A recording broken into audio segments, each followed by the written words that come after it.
پہلی شخصیت ممتاز عالم دین جناب علامہ محمد احمد برکاتی صاحب تشریف فرمائیں. دوسری شخصیت ممتاز عالم دین جناب مفتی خلیل احمد یوسفی صاحب تشریف فرمائیں. دونوں احباب کو السلام علیکم، خوش آمدید. اور آغاز کرتے ہیں حضور سب سے پہلے. میرا خیال ہے اس موضوع پر آنے سے پہلے کہ اللہ تعالیٰ کی طرف سے کتنا بڑا احسان عظیم سرکار علیہ السلام کی ذات اقدس. ہمیں لے چلیں صاحب اس دعا کی طرف کہ سیدنا ابراہیم علیہ السلام ایک دعا فرما رہے ہیں، اور ظاہر ہے یہ بھی قدرت کا ایک نظام ہے کہ نور محمد صلی اللہ علیہ وآلہ وسلم کی تشریف آوری ہونی تھی اور دعا جو ہے وہ اس کا ایک سبب بننا تھی. تو سورہ بقرہ کی آیت نمبر 129 میرا خیال ہے وہاں سے آغاز فرمائیے. بسم اللہ الرحمن الرحیم. قال اللہ تبارک و تعالی فی الکلام المجید والفرقان الحمید ربنا وابعث فیہم رسولا منہم یتلو علیہم آیاتک ویعلمہم الکتاب والحکمت ویزکیہم انک انت العزیز الحکیم. صدق اللہ العظیم. اسی آیہ کریمہ کو ہم ابتدا میں ہی اپنے ناظرین کی خدمت میں پیش کرنے کی سعادت حاصل کرتے ہیں. اصل میں اس آیہ کریمہ کا پہلے ترجمہ کر کے پھر اس کی بیک گراؤنڈ کی طرف چلتے ہیں. یہ دعائے ابراہیم علیہ السلام ہے جو آپ نے تنہا دعا کی اور حضرت اسماعیل علیہ السلام نے آمین کہا. ایک نبی دعا کر رہا ہے اور دوسرا نبی آمین کہہ رہا ہے. تو عرض کی اے ہمارے رب بھیج دے ان میں اپنا رسول جو انہی میں سے ہو، وہ تیری آیتیں ان پر تلاوت کرے اور ان کو کتاب سکھائے اور حکمت سکھائے اور ان کے دلوں کا تزکیہ کر دے. بے شک تو ہی غالب ہے، حکمت والا ہے. اللہ. یہ اصل میں حضرت سیدنا ابراہیم خلیل اللہ علیہ السلام کی وہ دعا ہے جو آپ نے کائنات ارضی کے اندر ایک سب سے بلند ترین مقام جو کہ حضرت سیدنا آدم علیہ السلام کی التجا پہ اللہ تعالیٰ نے بیت المعمور فرشتوں کے کعبہ کے عین نیچے بیت اللہ بنایا اور طوفان نوح میں اس کو محو کر دیا گیا. حضرت نوح علیہ السلام سے لے کر اب تک جو ہے وہ دنیا کی نگاہوں سے چھپا ہوا تھا اور نگاہ ابراہیم تھی جس نے اس کو تلاش کر لیا. اللہ. اب ایک دفعہ نگاہ اٹھی ہے تو اللہ کا گھر تلاش کر لیا اور پھر نگاہ اٹھتی ہے تو اللہ کے حبیب کو لانے کی دعا کر رہے ہیں. اللہ اکبر. تو آپ نے عرض کیا یا اللہ میں نے نبوت کے ایک عظیم منصب پر فائز ہونے کے باوجود ایک معمار کا کام کیا ہے، بیت اللہ کی دیواریں بنائی اور میرا بیٹا بھی شان نبوت کا متصف ہے لیکن وہ مزدور بن کے کام کر رہا ہے. اب اتنے ہائی لیول کا بندہ اور یہ ہم کام کسی سے کروا سکتے تھے لیکن اس کام کی عظمت جو ہم نے سر انجام دے دیا ہے، اب اس کی مزدوری دینا تو تیرا حق ہے. جب یہ تیرا گھر ہے تو ہم نے بنایا تو اس کی مزدوری ہمیں کیا چاہیے. یا اللہ پہلے تو ہماری طرف سے شرف قبولیت عطا فرما اور جب قبول کر لیا ہے تو پھر مجھے میری اس دعا کو شرف قبولیت عطا کر کے جن لوگوں کے درمیان ہم نے بیت اللہ بنا دیا ہے انہی میں اپنا شان والا رسول اللہ. وہ شان والے رسول، رسولن تنوین جو ہے یہ تکریم کے لیے ہے، یعنی رسول تو ہر ایک شان والا ہے لیکن یہ وہ ہیں جو شانوں میں سے بھی شان والے ہیں. تو یا اللہ ان کے درمیان اپنا حبیب بھیج دے. اور یہ دعا اللہ تعالیٰ نے ایسی قبولیت پہ رکھی کہ اگرچہ اس کی قبولیت کا اظہار تو صدیوں بعد ہوا ہے لیکن شرف قبولیت تب سے ہو گیا. اس کی تصدیق میرے آقا کریم علیہ السلام نے خود فرما دی، انا دعوت ابی ابراہیم. میرے باپ کی کوئی بھی دعا رائے گا نہیں گئی، اگر خدا کا حبیب مانگا ہے تو وہ بھی ان کی دعا کی اللہ. میں اپنے باپ کی دعا ابراہیم علیہ السلام کی دعا بن کے آیا، وہ بشارت عیسیٰ اور عیسیٰ علیہ السلام کی بشارت بن کے آیا. ورؤیا امی، میں اپنی ماں کا وہ خواب بن کے آیا ہوں. اللہ تی رات جو آپ نے دیکھا تھا ایک نور کی صورت میں اور جب ولادت کے وقت وہ چمکا ہے تو اضاءت لہو قصور الشام، اس کے ساتھ ملک شام کے محلات جگمگا. تو حضور علیہ السلام کا یہ فرمانا ہے اور وہ کہتے ہیں کہ حضور علیہ السلام کی ولادت ہوئی تو صرف ملک شام کے محلات کیوں جگمگائے، درمیان میں اور بھی علاقے تھے، کسی اور کا ذکر کیوں نہیں کیا. تو کہتے ہیں اصل میں وجہ یہ تھی کہ ملک شام جو تھا یہ انبیاء کا مرکز تھا اور پھر جب وہاں پر بیت المقدس موجود ہے، اس زمانے میں یہ فلسطین ملک شام کا حصہ تھا، تو انہوں نے کہا کہ یہ بتا دیا کہ یہ ملک شام کے محلات جگمگا رہے ہیں، وقت آئے گا جن کی ولادت پہ یہ جگمگا رہے ہیں یہ انہی کے زیر نگی ہو جائے. کیا کہنے سبحان. تو اس طرح حضور علیہ السلام نے خود فرمایا کنت نبیا وآدم بین الماء والطین، میں اس وقت بھی نبی تھا جب آدم علیہ السلام پانی اور مٹی میں تھے. کنت نبیا وآدم بین الروح والجسد، جب روح اور جسم کے درمیان تھے. اور اگلے دو تین جملوں کی تھوڑی تھوڑی میں اجمالی وضاحت کرنا چاہوں گا. جو حضرت ابراہیم علیہ السلام نے کہا کہ یا اللہ تیری آیتیں پڑھ کے سنائے، اس کا مطلب ہے کہ نبی کو پتا ہے کہ حضور کو اللہ نے قرآن عطا کرنا. حضرت ابراہیم علیہ السلام جانتے ہیں کہ قرآن بھی عطا ہوگا اور پھر کریں گے کیا یہ آیتیں پڑھ کر وَيُعَلِّمُهُمُ الْكِتَابَ وَالْحِکْمَةَ، ان کو اپنے امتیوں کو کتاب اور حکمت دیں گے. اور جنید صاحب یہ بہت بڑی بات کی طرف آپ نے وضاحت دے دی کہ یہ نہ سمجھے کہ حضور کا فیض صرف انہی تک ہے جن تک دے دیا، آگے نہیں جا سکتا. ان کو پڑھائیں بتائیں نہیں بلکہ ان کو سکھائیں. یا اللہ تیری کتاب ان کو سکھا دیں کہ ان کے فیوز و برکات بھی آگے قیامت تک بڑھتے چلے جائیں. اور پھر انہوں نے یہ کہا وَيُزَكِّيهِمْ, ظاہر تو وہ خود ہوتے رہیں گے, محبوب آپ کی نگاہ کرم ہوگی ان تو کے باطن کا تزکیہ. بالکل بہت خوبصورت, بہت خوبصورت تمہید. اب آئیے صاحب لیے چلیں ہمیں جو مطلب آج کا کور ٹاپک ہے, اور یہ کور ٹاپک ایسا ہے کہ اس پہ مطلب جب بھی میں یقین مانی ان آیات کو پڑھتا ہوں تو سر جھک جاتا ہے کہ اتنا بڑا احسان عظیم ہے اللہ کا, لیکن ہم کتنے مطلب احسان فراموش قسم کے لوگ ہیں. سورہ بقرہ آیت نمبر 151 اور پھر سورہ آل عمران آیت نمبر 164. اللہ تعالیٰ نے جو تاجدار کائنات کی صورت میں اپنا احسان جتلایا اور پھر ظاہر اس کی وجوہات بھی بتلائی ہیں اللہ تعالیٰ نے, اس پہ ذرا گفتگو کی. بسم اللہ والصلاۃ والسلام علی رسول اللہ. جنید بھائی, دونوں آیتوں کا موضوع ایک ہی ہے, لفظوں میں تھوڑا سا فرق ہے. سورۃ بقرہ کی آیت نمبر 151 میں فرمایا کما ارسلنا فیکم رسولا منکم یتلو علیکم آیاتنا ویزکیکم ویعلمکم الکتاب والحکمت ویعلمکم ما لم تکونوا تعلمون. اور سورۃ آل عمران کی آیت نمبر 164 میں فرمایا لقد من اللہ علی المؤمنین اذ بعث فیہم رسولا من انفسہم. اس کا ابتدائیہ فرمایا کہ اللہ نے تم پر احسان فرمایا. اس میں قرآن مجید میں جہاں منا کے لفظ کا استعمال ہوا تو منا کا لفظ ہے, منا یمنو کا مطلب ہے احسان کرنا. اللہ تعالیٰ نے کہیں بھائیوں کو ملایا تو ان پر احسان فرمایا, کہیں قوموں کو نعمتیں عطا فرمائی تو ان پر احسان فرمایا. لیکن دنیا کی جب سب سے بڑی نعمت رسول اللہ صلی اللہ علیہ وسلم کی صورت میں عطا فرمائی تو پھر اس کو بھی احسان عظیم فرمایا. اللہ الم تر الی الذین بدلوا نعمت اللہ میں امام بخاری رحمۃ اللہ تعالی علیہ بخاری شریف میں اس کا ذکر کرتے ہیں کہ نعمت اللہ سے کیا مراد ہے. فرمایا نعمت اللہ سے مراد محمد الرسول اللہ صلی اللہ علیہ وسلم. تو اس کائنات کی جو سب سے بڑی نعمت ہے, جب ان کا ظہور نبی صلی اللہ علیہ وسلم کا اللہ تعالیٰ نے اس دنیا میں فرمایا تو ایمان والوں سے فرمایا کہ میں نے ایمان والوں پر احسان فرمایا. وہ احسان کیا ہے کہ میں نے انہیں اپنا محبوب دے دیا. اللہ ان کے ساتھ محبت کی کیفیت یہ رکھی کہ کسی کو بھائیوں کو ملا کر احسان کیا, اور ان کے ساتھ احسان یہ ہوا کہ جو میری سب سے خاص شے تھی وہ میں نے عطا فرمائی. اس کو ملا علی قاری رحمۃ اللہ تعالیٰ نے اس طرح بیان کیا کہ اس پوری کائنات میں رب کی نعمتوں میں جو اللہ کی تخلیق کاری کا سب سے اعلیٰ مظہر ہے وہ محمد الرسول اللہ صلی اللہ علیہ وسلم. وہ جب امت کو عطا فرمائے تو فرمایا میں نے تم پر ایمان والو احسان فرمایا. اور آپ کے ذمہ کرم پر جو اللہ تعالیٰ نے ذمہ داریاں عنایت فرمائی وہ کیا تھی. فرمایا سب سے پہلے یہ ہماری آیات کی تلاوت کرنے والے ہوں گے. یہ مومنین کا اصول اور ضابطہ ہے کہ اگر نبی صلی اللہ علیہ وسلم کی صفات کو اپنے اندر پیدا کرنا چاہتے ہیں تو قرآن مجید کی تلاوت کرنی پڑے گی. اور آپ جناب بھائی جان اس کے اوپر دیکھیں کہ حضور پاک صلی اللہ علیہ وسلم تلاوت فرما رہے ہو تو کیا منظر ہوگا. اللہ سبحان. جب شاہ نجاشی کے سامنے حضرت جعفر طیار نے قرآن مجید پڑھا تو آنکھوں سے آنسو بہنے لگے, اور پھر اس نے 70 بندوں کا وفد بھیجا. اللہ تعالیٰ ارشاد فرماتا ہے وَإِذَا سَمِعُوا مَا أُنزِلَ إِلَى الرَّسُولِ تَرَىٰ أَعْيُنَهُمْ تَفِيضُ مِنَ الدَّمْ. جب انہوں نے نبی صلی اللہ علیہ وسلم سے قرآن مجید سنا تو ایسے آنسو بہ رہے تھے جیسے آنکھوں سے خون بہتا ہے. اللہ اتنی روانی کے ساتھ کہ نبی صلی اللہ علیہ وسلم کے قرآن پڑھے ہوئے کا ان کے دلوں پر اثر ہوا. اور رسول اللہ حضرت جعفر طیار رضی اللہ تعالیٰ عنہ پڑھ رہے تھے. جی حضرت سرکار تلاوت فرمائے تو کیا. اور پھر ایک مقام ایسا بھی آئے گا کہ جب ایمان والے اپنی آخری سطح پہ کھڑے ہوں گے جنت میں داخلے کے لیے تو اللہ تعالیٰ ان متقین صالحین حفاظ کرام عالم باعمل لوگوں کو کہے گا کہ میں بھی تمہیں قرآن سناتا ہوں. تو رب کائنات جل جلالہ سورہ یاسین کی تلاوت فرمائے گا اور پھر فرمائے گا کہ کیا ایسی محبت والی خوبصورت تم نے کبھی تلاوت سنی, تو وہاں کیا لطف ہوگا. تو یہ وصف رسول اللہ صلی اللہ علیہ وسلم کا ہے کہ ہماری آیات کی تلاوت کرنے والے ہوں گے. دوسرے نمبر پر فرمایا تزکیہ نفس. نفس کو صاف کر دیا حضور پاک صلی اللہ علیہ وسلم نے کہ ابھی آپ نے انٹرو میں بتایا کہ سالوں دشمنی رہی, مدینہ المنورہ میں جا کے جو بھائی بنایا تو وہ نفس صاف کر دیے, دشمنی اور قدورتیں ختم کر دی, نفرتیں ختم کر دی, کین اور بغض ختم کر دیا. اور جنید بھائی یہاں قابل غور بات ہے, یہ جو کینوں کا ختم ہونا ہے نا یہ جنتی صفت ہے کہ جب بندے جنت میں جائیں گے اللہ کینے ختم کر دے. تو نبی صلی اللہ علیہ وسلم نے اس کا ایک مظہر دکھایا کہ جب میں یہاں دنیا میں آیا نا تو میں نے انصار اور مہاجر کو ملا کے کینے ختم کر. کوئی جو ہے جھگڑا وغیرہ کچھ بھی نہیں ہوگا. تیسرے نمبر پر فرمایا وہ قرآن مجید کی تعلیم دینے والے ہوں گے, خود بھی قرآن پڑھتے ہوں گے اور تعلیم بھی دیتے ہوں گے. چوتھے نمبر پر فرمایا وہ حکمت سکھاتے ہوں گے. اور پانچویں نمبر پر یہ اتنا بڑا جملہ ہے, فرمایا وہ تمہیں وہ دیتے ہوں گے جو تم نہیں جانتے. میرے شیخ طریقت نے اس کے اوپر ایک شعر لکھا ہے, فرمایا کرم جے نہ ہندا میرے مصطفیٰ دا, نہ لگدا پتا ابتدا انتہا دا, نہ یوسف نگینا لٹاؤندے نگینے, نہ مضمون ہندا نہ عنوان ہندا. امام شرف الدین بوصیری نے اس کے اوپر ایک شعر لکھا ہے وہ بڑا ضروری ہے. فاق النبی جینا فی خلق و فی خلق. میرے حبیب صلی اللہ علیہ وسلم اللہ نے ساری مخلوقات پہ آپ کو بلند اور بالا کر دیا. ولم یدانہ فی علم ولا کرم, اور آپ کے کرم اور علم میں کوئی آپ کا مد مقابل. کیا کہنا, سبحان اللہ سبحان اللہ سبحان اللہ. اب صاحب لوگوں کو لیے چلیں, سننے والوں کو کچھ بھی کر لیا ہے در مصطفیٰ سے یہ مان ہے کہ ہم بخشے جائیں گے انشاءاللہ. وَلَوْ أَنَّهُمْ إِذْ ظَلَمُوا أَنفُسَهُمْ جَاءُوكَ.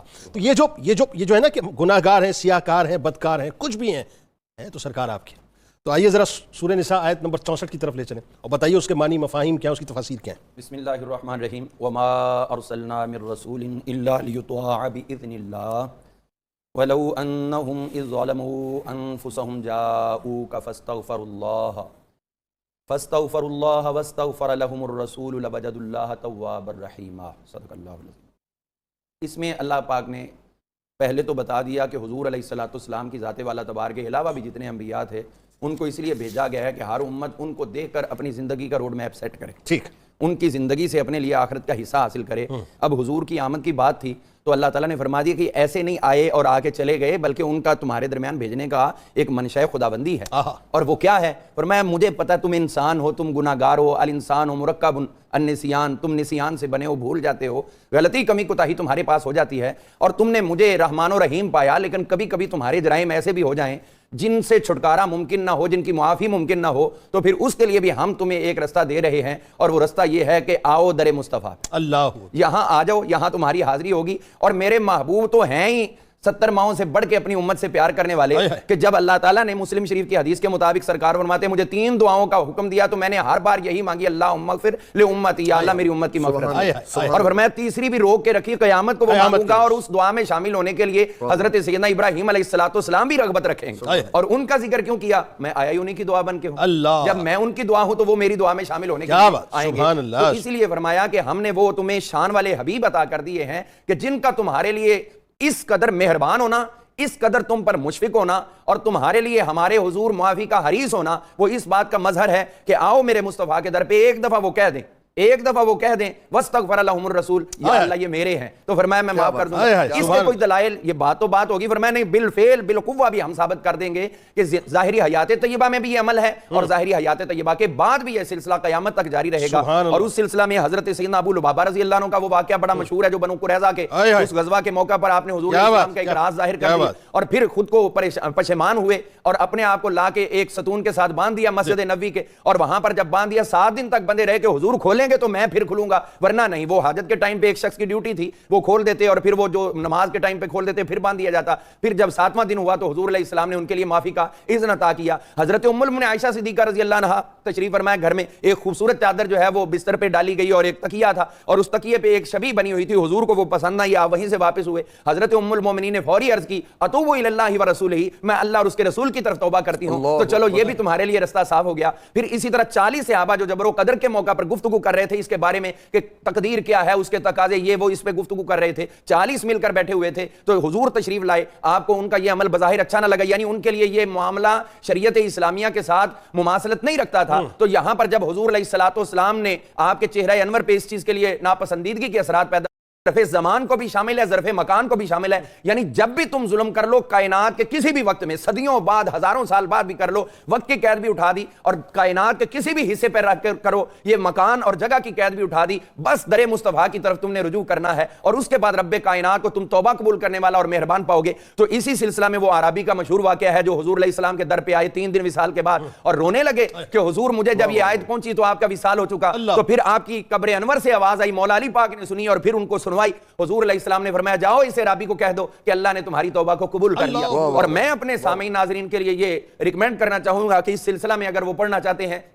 تو امام محمد بن موسیٰ مراکشی کی کتاب, وہ حضور علیہ الصلوۃ والسلام کی اسی معاملے میں مصباح الظلام فی المستغیثین بخیر الانام, حضور علیہ الصلوۃ والسلام کی ذات والا تبار سے فی الیقظۃ والمنام, بیداری میں بھی اور بیداری کے بغیر بھی مدد طلب کرنے کے معاملات اور معافی کے معاملات یہ اس کے اندر ڈسکس کیے گئے ہیں. تو حضور علیہ الصلوۃ والسلام کی ایک اور چیز میں ضرور عرض کرنا چاہوں گا کہ نبی کریم رؤوف الرحیم صلی اللہ تعالی علیہ وآلہ وسلم, اس کے بارے میں جو شیخ عبدالحق محدث دہلوی رحمۃ اللہ علیہ آپ نے بھی تحریر فرمایا, ملا علی قاری نے بھی, اور بہت سے محدثین نے تحریر کیا کہ کوئی ضروری تو نہیں کہ تم وہاں پہنچ پاؤ, جو وہاں نہیں پہنچ پایا زمانے کے نشیب و فراز اور کمی کوتاہی کی وجہ سے وہاں پہنچنے کے ذرائع نہیں ہے. تو فرمایا پھر یہ تو یقین رکھو کہ حضور علیہ السلام تو تمہیں جانتے ہیں, اور اس بات کو آپ نے ایک حدیث کے ساتھ واضح کیا کہ جب گھر میں کوئی نہ ہو تو حضور کو سلام عرض کرو, فإن روح النبی صلی اللہ علیہ وسلم موجود حاضر فی بیوت اہل الاسلام, حضور کی روح مقدس ہر مسلمان کے گھر میں ہوتی ہے. تو یہیں پر یہ بات واضح ہو رہی ہے کہ جب وہاں پہنچو تو زبردست ہے, لیکن وہاں پہنچنے کے ذرائع نہ ہو تو دل کو مدینہ بنا کر صاحب مدینہ کی خدمت میں عرض کر دو. اللہ سبحان اللہ سبحان اللہ, کیا خوبصورت. کی طرف ہمیں لے چلیں 15ویں اور 16ویں آیتیں.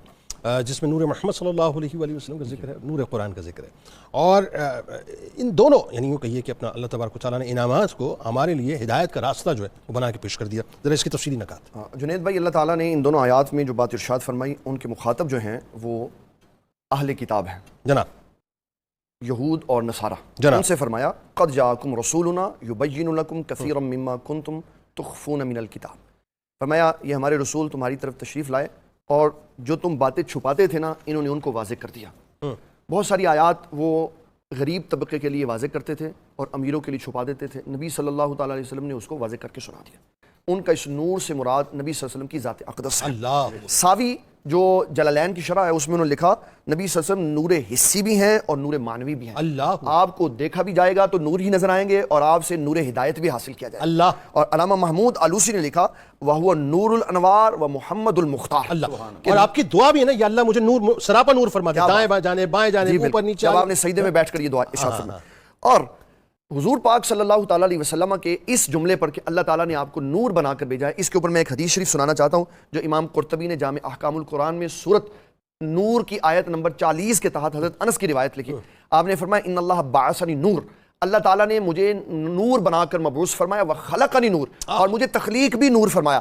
اور پھر فرمایا میرے نور سے اللہ تعالیٰ نے حضرت ابو بکر صدیق کو پیدا کیا، حضرت ابو بکر صدیق کے نور سے حضرت عمر اور حضرت عائشہ کو پیدا کیا، حضرت عمر کے نور سے ایمان والے مرد پیدا کیے، حضرت عائشہ صدیقہ رضی اللہ تعالیٰ عنہا کے نور سے ایمان والی عورتیں پیدا کی. اور فرمایا جس نے مجھ سے محبت نہیں کی، جس نے ابو بکر صدیق سے محبت نہیں کی، جس نے عمر بن خطاب سے محبت نہیں کی، جس نے ام المومنین سیدہ عائشہ صدیقہ سے محبت نہیں کی، اللہ اس کا نور ہی ختم کر دیا. اللہ کیا رہ گیا اس بندے کے پاس جس کی نورانیت، جس کی ہدایت سب ختم ہو گئی، اس لیے کہ اس نے حضور پاک صلی اللہ علیہ وسلم کو، حضرت ابو بکر صدیق کو، حضرت عمر بن خطاب کو، سیدہ عائشہ صدیقہ کو نور نہیں مانا. اللہ. اچھا اس میں حضرت جابر بن عبداللہ انصاری رضی اللہ تعالیٰ عنہ وہ بھی روایت ذرا بیان حضرت جابر بن عبداللہ انصاری رضی اللہ تعالیٰ عنہ سے حضور پاک صلی اللہ علیہ وسلم کی گفتگو ہوئی تو آپ نے فرمایا یا جابر ان اللہ تعالیٰ خلق الاشیاء قبل نور نبیک من نورہ. فرمایا جابر اللہ تعالیٰ نے ہر شے کی تخلیق سے پہلے اللہ تعالیٰ نے تیرے نبی کے نور کو تخلیق فرمایا. اس کے اوپر ایک سپورٹیو روایت ہے جو جامع ترمذی نے بیان کی کہ نبی صلی اللہ علیہ وسلم نے فرمایا اللہ تعالیٰ نے سب سے پہلے قلم کو تخلیق فرمایا اور اسے فرمایا اکتب.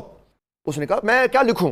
اللہ نے فرمایا لکھ. اس نے کہا کیا لکھوں؟ فرمایا جو تجھ سے پہلے ہو چکا اور جو تیرے بعد ہوگا. تو کہا اس جگہ پر اس جملے کے اندر اشارہ مل رہا ہے کہ قلم اگر سب سے پہلے ہے تو پھر اس کو یہ کیوں کہا گیا کہ جو پہلے ہے وہ بھی لکھ؟ تو کہا اس نے وہ لکھا جو اللہ تعالیٰ نے قلم سے پہلے تخلیق فرمایا تھا اور وہ نور محمدی صلی اللہ علیہ وسلم. تو نبی صلی اللہ علیہ وسلم حسی طور پر بھی اور مانوی طور پر بھی نور ہے. اور آپ صلی اللہ علیہ وسلم کا جو شعبہ اللہ تعالیٰ نے آپ کو دیا وہ کیا ہے؟ یہدی بہ اللہ من اتبع رضوانہ سبل السلام، کہ حضور پاک صلی اللہ علیہ وسلم اللہ کی طرف ہدایت کے لیے بلاتے ہیں، یعنی ہدایت کی راہ پر لوگوں کو بلاتے ہیں، اللہ کی رضا سے سلامتی کے راستے کی طرف، اور لوگوں کو اندھیروں سے نکال کر نور کی طرف لاتے ہیں. وَيَهْدِي إِلَىٰ صِرَاطٍ مُسْتَقِيمٍ، اور سیدھے راستے کی ہدایت دیتے. میں آپ کو دو آیتوں کا فرق یہاں کرنا چاہتا ہوں. ایک جگہ اللہ تعالیٰ فرماتا ہے وَإِنَّكَ لَا تَهْدِي مَنْ أَحْبَبْتَ، میرے حبیب صلی اللہ علیہ وسلم آپ جس کو پسند کریں اس کو ہدایت نہیں دیتے. یہ آیت سنا کر لوگوں کو مس گائیڈ کیا جاتا. اس آیت کا معنی ہے انک لا تہدی من احببت، میرے حبیب جس کی قسمت میں نے کفر لکھ دیا ہوا ہے نا اس کو ہدایت نہیں مل سکتی. اس کے ساتھ اگر یہ آیت ملا کے پیش کریں گے تو معنی آسان ہو جائے گا جس میں اللہ فرماتا ہے وانک لتہدی الی صراط مستقیم، میرے حبیب صلی اللہ علیہ وسلم آپ سیدھے راستے کی ہدایت دینے والے ہیں. اس میں ناظرین کے لیے میں ایک بات عرض کرنا چاہتا ہوں جو ہدایت کے معنی کے لیے ہے. ہدایت دو طرح کی، ایک کو کہتے ہیں ہدایت اراۃ الطریق، راستے کی نشاندہی کرنا، اور ایک ہے ایصال الی المطلوب. اللہ تعالیٰ جل جلالہ کی ہدایت ایک طرف ہوگی، اس کے علاوہ غیر اللہ کی سب کی ہدایت ایک طرف ہوگی. یہ سب راستوں کی نشاندہی کرائیں گے اور جو نبی صلی اللہ علیہ وسلم کی محبت دل میں رکھ کر اہل اسلام کے اصول اور ضابطوں پہ چلے گا اللہ اس کو منزل مقصود پر پہنچائے گا. سبحان اللہ، کیا بات کیا بات کیا بات. اچھا پوری حیات طیبہ لقد جاءکم رسول من انفسکم عزیز علیہ ما عنتم حریص علیکم بالمؤمنین رؤوف الرحیم، یعنی اس قدر رؤوف الرحیم کہ پوری حیات طیبہ میں بس یہی آپ کی یوں کہیے کہ من کی چاہت کہ کسی طرح سے میری امت پہ کرم ہو جائے. سورہ توبہ آیت نمبر 128، کیا مطلب عشق بھرا مضمون ہے، اس پہ گفتگو کیجیے. سبحان اللہ. یقیناً آپ کی بات جو ہے وہ حقیقت پر مبنی ہے. اللہ تعالیٰ نے ارشاد فرمایا لقد جاءکم رسول من انفسکم عزیز علیہ ما عنتم حریص علیکم بالمؤمنین رؤوف الرحیم. البتہ تحقیق تمہارے پاس رسول، شان والے رسول تشریف لے آئے جو من انفسکم تمہاری جانوں میں سے ہیں.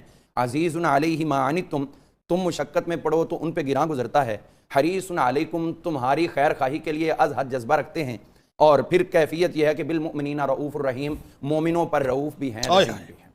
اب اس میں کچھ اسرار و رموز ایسے ہیں جن کی طرف ہمیں متوجہ ہونا چاہیے. جناب پہلے نمبر پر تو ہمارے سامعین ناظرین کو یہ بات ذہن میں رکھنی چاہیے کہ جو قرآن مجید فرقان حمید کے اندر آیہ کریمہ الیوم اکملت لکم دینکم، اس کو کہا جاتا ہے کہ یہ آخری آیت ہے، اس کے بعد اور کوئی آیات نازل نہیں ہوئی، اس کے بعد یہاں پر قرآن پاک کی تکمیل ہو گئی، لیکن یہ دعویٰ غلط ہے، اچھا مکمل غلط ہے۔ اس میں جو کیفیات میں سے ہمیں دیکھنا ہے وہ یہ ہے کہ یہ آپ کے وصال با کمال سے کم و بیش 11 دن پہلے نازل ہوئی۔ اچھا ٹھیک، لقد جاءکم رسول، کچھ نے 9 دن کی بھی نشاندہی کی، آئے ہائے 11 دن آئے کی، ہائے۔ تو یہ عین آپ کے ایام المرض میں۔ اور جنید صاحب اس آیت کے اندر جو سب سے بڑا لطف ہے وہ یہ ہے کہ جب حضور علیہ السلام ایام المرض میں اور آپ کا وصال قریب ہے، آپ تو جا رہے ہیں، لیکن اللہ تعالیٰ تو ابھی بھی آنے کی بات کر رہا ہے۔ آئے ہائے ہائے، اچھا حضور کا بظاہر وصال ہے، جانا ہے، اور آیت آ رہی لقد جاءکم رسول، تمہارے پاس شان والے رسول آ گئے، تو اب چاہیے کہ اللہ آیات نازل کرتا کہ میرے نبی جا رہے ہیں، تو وہ آنے کی بات کیوں کر رہا ہے؟ یہ قیامت تک بتا دیا کہ جب بھی مناؤ میلاد مصطفیٰ مناؤ، جب بھی بات کرو حضور کے آنے کی بات کرو، جانے کی بات کبھی بھی نہ کرو۔ کیا بات، تو یہاں پر یہ بھی واضح کر آنے دیا کی بات کرو، جانے کی بات نہ کرو، کیا اچھا ہے، یعنی مدینہ آنے کی بات کرو، مدینے سے جانے کی بات نہ کرو۔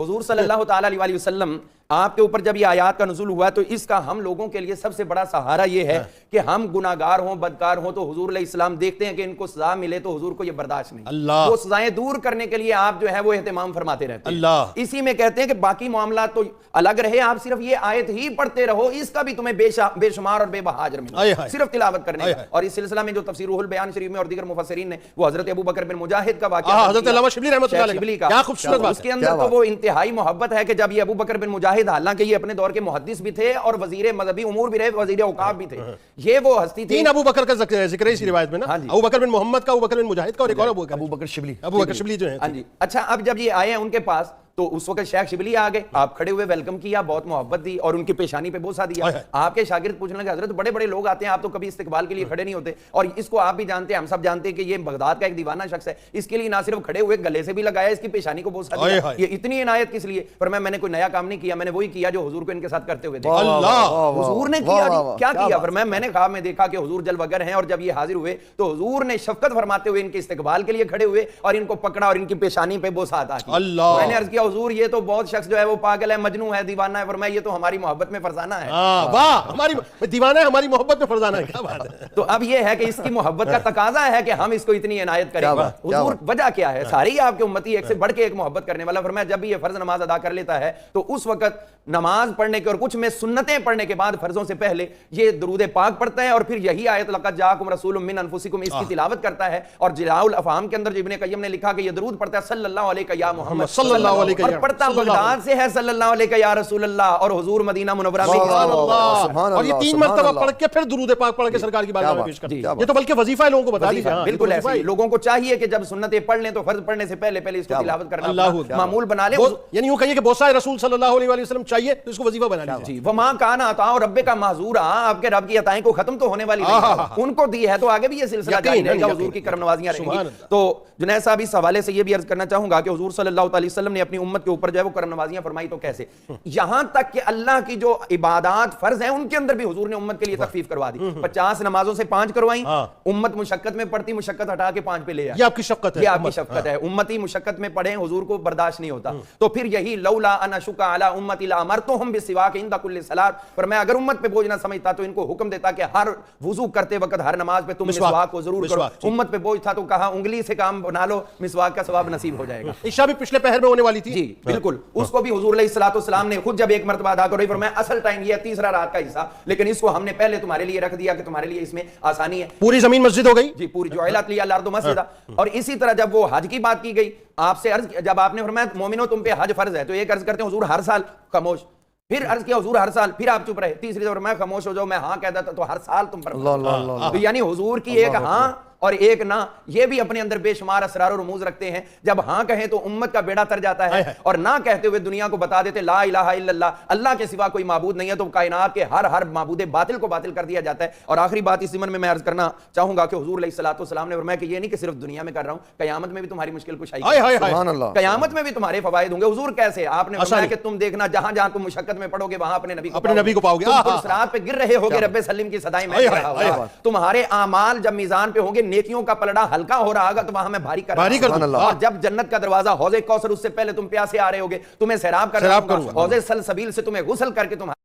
اگر اس پہ ہم الگ سے کوئی پروگرام کریں کہ نبی کریم صلی اللہ علیہ وآلہ وسلم کے توسل سے مسلمانوں پر آسانیاں، کیونکہ آج جو ایک میں آپ کو عرض کرنا چاہتا ہوں یہ بات، آج جو ہمارے یہاں جو کلیم کرنے والے بڑا ریجڈ ہے اسلام، کنزرویٹو ہے اور بہت سخت ہے، سختیاں ہیں دین اسلام میں، ان کو میرا خیال ہے سمجھانے کے لیے یہ ایک پورا مطلب جو ہے میکانزم سمجھانا چاہیے کہ صاحب اللہ تعالیٰ نے اپنے محبوب کے صدقے سے آسانیاں ہی آسانیاں کر دی ہیں، سختیاں تو کی نہیں ہیں کہیں، بلکہ سختیوں کو آسانیوں میں تبدیل کر دی۔ اچھا بھائی سر، آخر میں سورہ احزاب آیت نمبر 45 اور 46، اسی طرح سے اگر سورہ سبا کی طرف دیکھیں تو آیت نمبر 28، اور سورہ فاطر کی طرف دیکھیں تو آیت نمبر 24، جس کا کم و بیش مفہوم اگر مورلیس میں کہوں تو سرکار مدینہ صلی اللہ علیہ وآلہ وسلم کو جہاں خوشخبری سنانے والا بنا کر بھیجا، وہاں ڈر سنانے والا بھی بنا کر بھیجا، اس پر ضرور گفتگو کیجیے، اور یہ بڑا خوبصورت ایک سمجھیے کہ مفہوم اور منظر ہے، بتائیے۔ جنید بھائی، سورۃ احزاب کی آیت نمبر 44 اور 45 کا ترجمہ میں عرض کرتا ہوں آیت پڑھ کے، یا ایھا النبی انا ارسلناک شاہدا ومبشرا ونذیرا وداعیا الی اللہ باذنہ وسراجا منیرا۔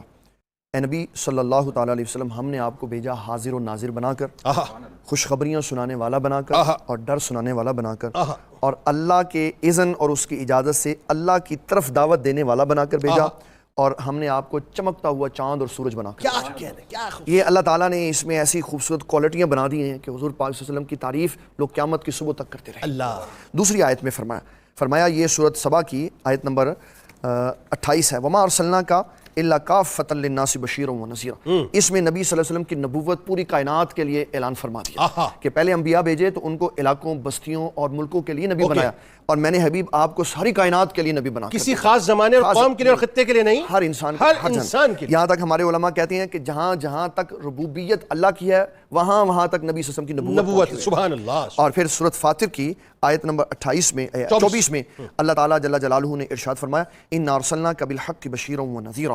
اے میرے حبیب صلی اللہ علیہ وسلم، ہم نے آپ کو حق کی ہدایت کے ساتھ خوشخبریاں اور ڈر سنانے والا بھیجا، اور کسی قوم کو بھی ہم نے اس وقت تک تباہ نہیں کیا جب تک ہم نے کوئی نبی نہیں ان میں ڈر سنایا۔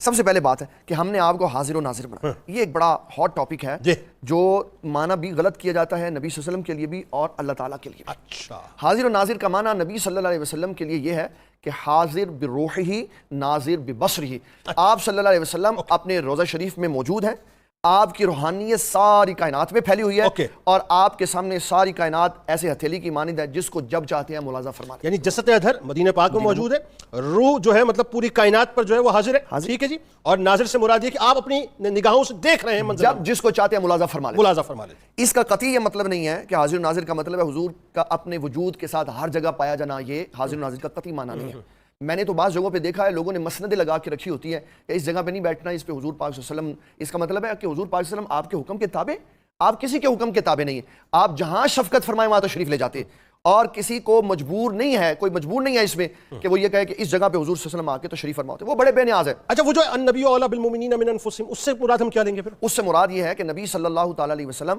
اپنی امت کے احوال کے معاملے میں امت کی جانوں سے بھی زیادہ قریب ہے۔ ٹھیک ہے، اس میں بھی یہ جو ہم نے پیچھے آیت کی نا، حریص علیکم بالمؤمنین، یہ بھی ساتھ مستدل ہے کہ آقا صلی اللہ علیہ وسلم تو دنیا سے تشریف لے گئے، پھر ایمان والوں کی تکلیف سے کیسے باخبر ہیں؟ اس لیے کہ ایمان والوں کی جانوں سے زیادہ قریب ہے۔ اوکے، آپ نے مزار شریف میں اللہ تعالیٰ نے، میں اس کی ایک دنیاوی مثال دے دیتا ہوں، جو سرور لگا ہوا ہے نا، وہ اپنے تمام آگے جتنے بھی اس کے سسٹم ہیں ان کی ہر ایک ایک شے سے باخبر ہے، تو یہ لوگوں کی بنائی ہوئی شے ہے، اور یہ کائنات کے سرور ہمارے آقا صلی اللہ علیہ وسلم ہے۔ بھائی کیا سرور سے سرور کو جوڑا ہے آپ نے، واہ حضور پاک صلی اللہ علیہ وسلم کائنات کے ہر مومن، ہر بندے کے دل کے اندر آنے والے ہر خیال سے ہر وقت باخبر رہتے ہیں، یہ اللہ تعالیٰ نے آپ کو شان عطا فرمائی۔ مطلب بلا تمثیل انسان کا بنایا ہوا سرور جو ہے وہ جب کنیکٹڈ رکھتا ہے تو جو سرور کائنات ہیں ان کی کنیکٹیوٹی کیا ہوگی؟ سبحان اللہ۔ اور حضور پاک صلی اللہ علیہ وسلم کے حاضر و ناظر ہونے کے بعد اللہ تعالیٰ کے حاضر و ناظر ہونے کا معنی بھی عوام کو سمجھ آنا چاہیے، وہ بھی یہ نہیں ہے جو لوگ لیتے ہیں۔ اللہ تعالیٰ کے حاضر و ناظر ہونے کا معنی یہ ہے کہ اللہ تعالیٰ نے اپنے علم ازلی سے ساری کائنات کو اپنے لپٹ میں لے رکھا ہے، اور وہ ازل ہی سے ہر شے کے بارے میں جانتے ہیں۔ تو شاہدن، آپ حاضر و ناظر ہیں، مبشرن، خوشخبریاں سنانے والے، ونذیرن، اور ڈر سنانے والے۔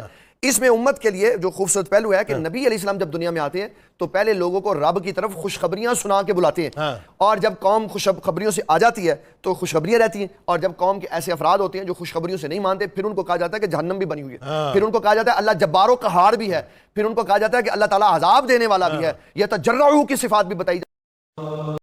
نہ رات کو سارا حصہ دیا نہ دن کو دیا، اور فرمایا میرے حبیب صلی اللہ علیہ وسلم ہم نے آپ کو ساری کائنات کے لیے نبی بنا کر بھیجا ہے، اور نبی صلی اللہ علیہ وسلم نے فرمایا اللہ نے یہ نعمت مجھے دی جو مجھ سے پہلے کسی نبی کو عطا نہیں۔ سبحان اللہ، ماشاءاللہ، سلامت رہیے جی، بہت شکریہ آپ دونوں احباب کا، آپ تشریف لائے اس عرضی کے ساتھ اللہ کی بارگاہ میں کہ جس طرح سے یا اللہ تو نے اپنے محبوب کو ہم پر احسان عظیم بنا کے بھیجا، کل بروز محشر سرکار مدینہ صلی اللہ علیہ وآلہ وسلم کی نظر عنایت بھی ہمیں نصیب فرما دے.